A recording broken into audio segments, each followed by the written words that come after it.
All right, let's go new releases. Okay.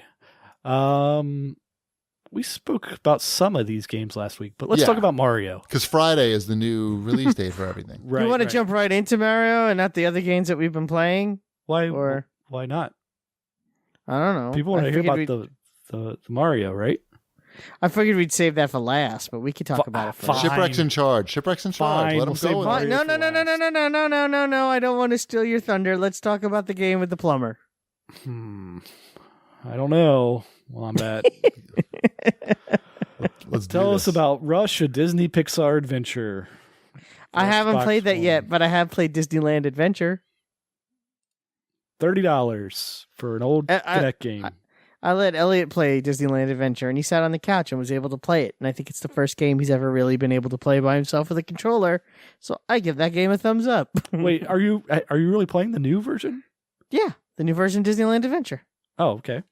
Yeah, I got it. I got that, and the Pixar Rush. I have them both, the new versions. You got sent those? No, I did not. You bought those? I did not buy them either.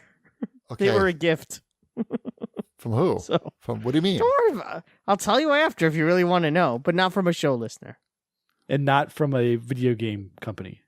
Not from a video game company. Okay, no. That's fine.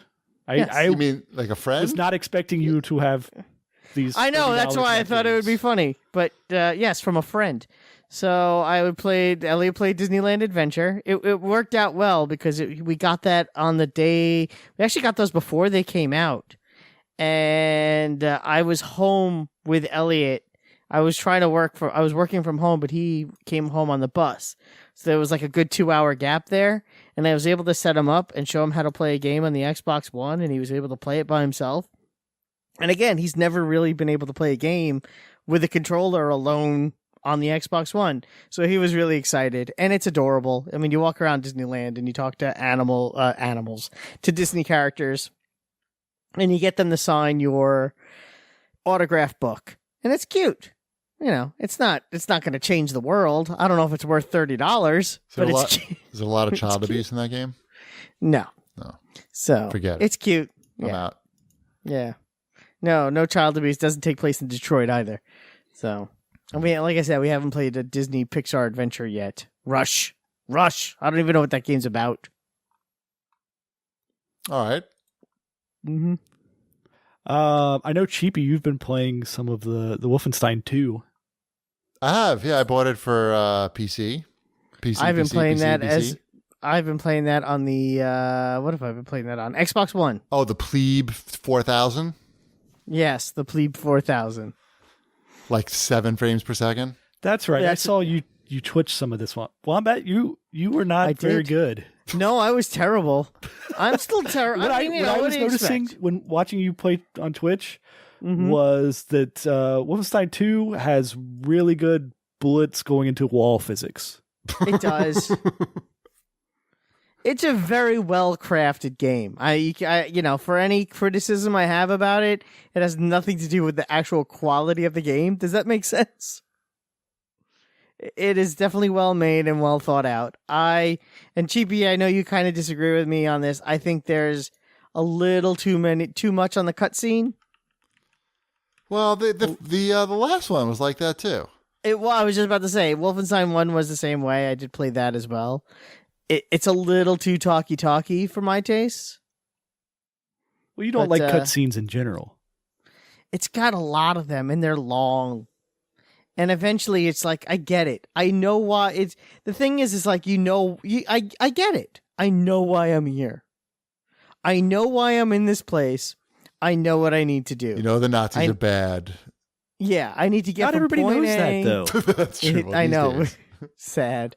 I need to get from here to there and kill as many Nazis as I can while I get from here to there. I don't need 20 minutes of you explaining to me why. I just don't. The first hour is pretty brutal with the the content of the cutscenes. Yeah. It's a slog to get through that first almost 2 hours of the game. It does try your patience. So I don't know. It's not bothering me. I don't know. I find the actual gameplay is very satisfying. it moved a lot faster than I remembered. I mean, it could be the exact same as the last one, but I forgot how quickly the game moves in terms like. So do you not try to stealth through it? Do you actually just like let the alarms go off and shoot a bunch of dudes, or do you try to avoid the alarms? I try to avoid the alarms, but if maybe I'm not successful, and then I'll have to just kill everybody. It's sort of, I mean, the challenging part to me is that it's a little difficult to tell when you're getting shot at and where it's coming from. There's not a lot of feedback, I feel. That's fair. I agree. Like all of a sudden, like I'm being shot and then I'm dead. I'm about halfway through the game, I believe. Oh wow! Okay, you're way ahead of me. I'm like 2 hours in, maybe. Yeah. But I haven't been frustrated. I had a day off, and I was able to play a chunk of it. Halloween. Thank Halloween for that. I mean, I'm enjoying it so far, and it looks great on PC and runs great. And it has. I like the leveling system where you're not earning points. You're leveling up attributes as you use them. Sort of similar to Oblivion in a way. If you're that kind of style, but much simpler. Like there's no points. There's none of that. If you knock out a bunch of dudes, you're gonna upgrade your knockout skill. I mean, that's kind of how it works. So I like that because it's streamlined and you're not spending a lot of time in menus. And I like the weapon upgrade system where you find the kits and each weapon has, I think, like 3 upgrades each. And I think that's kind of a cool motif. I think I would like it if there were more weapon upgrades more often. But again, that's more of a personal criticism than a something wrong with the game thing. Sure. It's quality. It seems like very well done. Yeah, it's a very well done game. I mean, there's nothing, like you said, none of my complaints about the game are about the quality of the game. They're really just about, this is the kind of game I prefer. This is the kind of game I'm playing. So, sure. Yeah. All right. That's Wolfenstein 2, the new Colossus. So far, so good. What else we got? I played a game. Go on. I played Bubsy, the Woolies Strike Back. How's that? Game of the year? They sent over a code for it. I like platformers, so I was curious. I wanted to try it. So while Mrs. Shipwreck was playing Destiny 2, I sat down to play some Bubsy. And an hour later, I had beaten Bubsy. An hour? Yep. That game is an hour long. They make games that are an hour long? This one is. How is that even possible? How much does it cost? $30 game. What? It's $30 for an hour game? Like, is there something else to it? Like something... So there's 11, like, just platforming levels, and then 3 boss battles. Okay. And you get like rewarded. There's not really rewards. You get trophies, PlayStation trophies for collecting like all of the t-shirts that are hidden in the level, or you have to beat every level without dying. There's one more thing I think you have to get like so many of the coins, whatever they are, little orbs you collect in each level. But now, would this game take me 2 hours if it took you an hour, or you might die against the bosses some. I don't know. I haven't watched you play platformers enough to know. It's a 2D platformer. It's not like they didn't like modernize it to a 3D platformer or anything. It's straight up 2D, and it's done by the studio that did the Guiana Sisters, which was generally well received. The game is playable. It's just it's an hour-long game.